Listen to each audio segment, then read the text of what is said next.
আসসালামু আলাইকুম রহমতুল্লাহি বারাকাতু।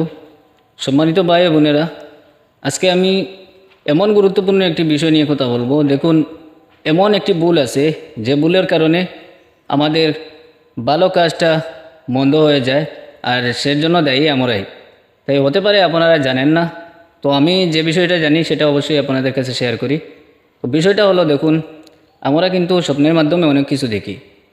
স্বপ্ন হলো এমন একটি জিনিস, স্বপ্ন দেখার পরে যদি আপনি খারাপ কোনো স্বপ্ন দেখেন, তবু আপনি আপনার অন্তর থেকে নিজের মনকে শান্তি দেবেন যে আল্লাহ পাক যেটা আমাকে দেখিয়েছেন সেটা অবশ্যই ভালো, সেখানে কোনো খারাপ কিছু হওয়ার কোনো কারণই নেই, এখানে কল্যাণ রয়েছে। যদি আপনি আপনার মনকে এভাবে শান্তি দেন, আপনার মনে যদি কনফিডেন্স আনতে পারেন, অবশ্যই আল্লাহ পাক খারাপটাকে ভালো করবেন।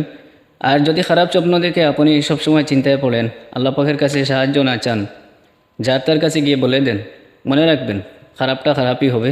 তাই স্বপ্ন যে কোনো মানুষের কাছে বলবেন না, স্বপ্ন বলার কোনো প্রয়োজন নেই। আর যদি আপনি বলেন, তাহলে এমন মানুষের কাছে বলবেন যিনি আল্লাহ পাককে ভয় করেন, যিনি একজন হক্কানি উলামায়ে কেরাম, ওনার কাছে বলবেন। তবে স্বপ্ন যার তার কাছে বলবেন না। আর যদি অন্য কোনো ব্যক্তির কাছে বলেন, এমন ব্যক্তির কাছে বলবেন যে ব্যক্তি সত্যি বলতে আপনাকে অন্তর থেকে ভালোবাসেন, আপনার ভালো সবসময় চান, ওই ব্যক্তির কাছে বলবেন। ইনশাআল্লাহ ওই ব্যক্তি মনে মনে খারাপ ব্যাখ্যা করবেন না। আমি এর জন্য বলছি, আপনি যার তার কাছে বলবেন, একজন এক এক রকমের ব্যাখ্যা করবে। তাই মানুষ যদি খারাপ ব্যাখ্যা করে, অবশ্যই আল্লাহ পাক সেটা খারাপের দিকে নিয়ে যাবেন। তাই আমি অনুরোধ করব, স্বপ্ন দেখার পর কারো কাছে বলবেন না। যদি বলার হয়, একজন হক্কানি উলামায়ে কেরামের কাছে বলবেন। আর স্বপ্ন আপনি খারাপ দেখুন কিংবা ভালো দেখুন, নিয়মটা হলো, আপনি স্বপ্ন দেখার পর আপনার যতটুকু সাধ্য অনুযায়ী আপনি একটি সদকা করবেন এবং 2 রাকাত নফল নামাজ পড়ে আল্লাহ পাকের কাছে সাহায্য চাইবেন যে আমাকে যে স্বপ্নটা আপনি দেখিয়েছেন, ওই স্বপ্নের মাধ্যমে আমি আপনার কাছে কল্যাণ চাই।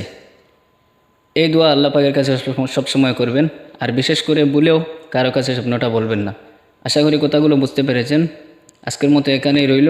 সবাই ভালো থাকবেন, সুস্থ থাকবেন। আসসালামু আলাইকুম ওয়া রাহমাতুল্লাহি ওয়া বারাকাতুহু।